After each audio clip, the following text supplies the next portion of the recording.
சேர்த்து கொள்வீராக என்றுதான் தொடர்ந்து நம்முடைய சுவாமிகள் விண்ணப்பத்தை நம்முடைய ஈசனாகிய தலைவனாகிய ஈசனாகிய இறைவனிடம் வைத்துக்கொண்டே இருக்கின்றார்.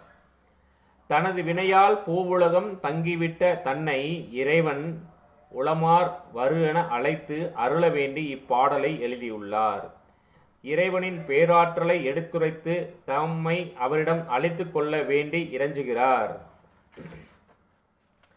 இறைவனின் அருகிருந்து அவர் புகழ் பாடவும் பேசவும் மெய்யடியாரின் விருப்பம் என்பதை வெளிப்படுத்துகிறார். சுவாமி என்ன சொல்ல பாருங்க, அற்புதமான விளக்கத்தை நமக்கு தந்திருக்கின்றார்.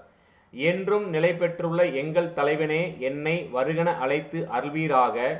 திருமாலும் நான்முக பிரம்மனுக்கும் மூத்தவராக முதல்வனாக திகழ்பவரே, என்னை வருவாயாக என்றழைத்து அருள்வீராக. எல்லாம் ஒடுக்கமுற்று முடிவடையும் காலத்தே எஞ்சி நிற்கும் என் தலைவா, என்னை வாவென கூறி அருள்வீராக.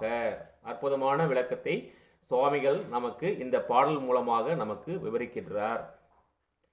அதாவது என்ன சொல்றாரு பாருங்க, உன்னை வந்து அடைபவர்களின் பாவத்தை போக்குவராக இருப்பவரே, உன்னை வந்து அடையக்கூடியவருடைய பாவத்தை போக்குவராக இருப்பவரே, என் வாயினால் உம்மை பாடவும், என் வாயினால் உம்மை பாடவும்,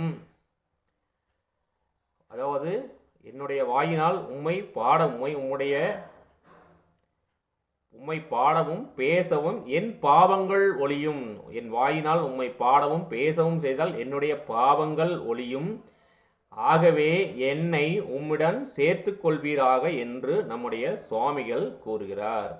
தனது வினையால் பூவுலகம் தங்கிவிட்ட தன்னை, எனது வினையால் நான் இந்த பூவுலகத்திலே இருந்துவிட்டேன், உளமாற வருகவென அழைத்து அருள வேண்டி இப்பாடலை எழுதியுள்ளார்.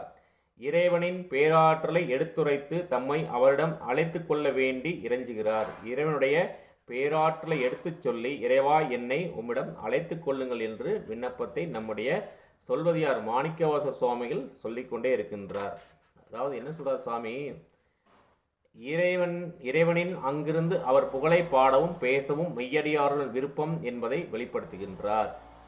இறைவனின் அருகிருந்து, தவறாக சொல்லிவிட்டு மன்னிக்கும், இறைவனுடைய இறைவனின் அருகிருந்து அவர் புகழை பாடவும் பேசவும் மெய்யடியார்கள் விருப்பம் என்பதை தெளிவுபடுத்துகின்றார். அதாவது எல்லாரும் நினைக்கக்கூடியதான இறைவனுடைய பக்கத்தில் நாம் அமர்ந்து இறைவனுடைய திருப்புகழை பாட வேண்டும் என்பது எல்லாருடைய மெய்யடியார்கள் விருப்பம் என்பதை நம்முடைய சுவாமிகள் இந்த பாடல் வரிகள் மூலமாக விளக்குகின்றார். அவர் இங்கே சொல்வதெல்லாம் ஒன்றுதான், என் வாயினால் உம்மை பாடவும் பேசவும் என் பாவங்கள் ஒளியும். என்னுடைய பாவங்களை ஒழித்து என்னை உம்மிடம் சேர்த்து கொள்ளுங்கள் இறைவா என்று நம்முடைய சுவாமிகள் கூறுகிறார். நன்றி, வணக்கம்.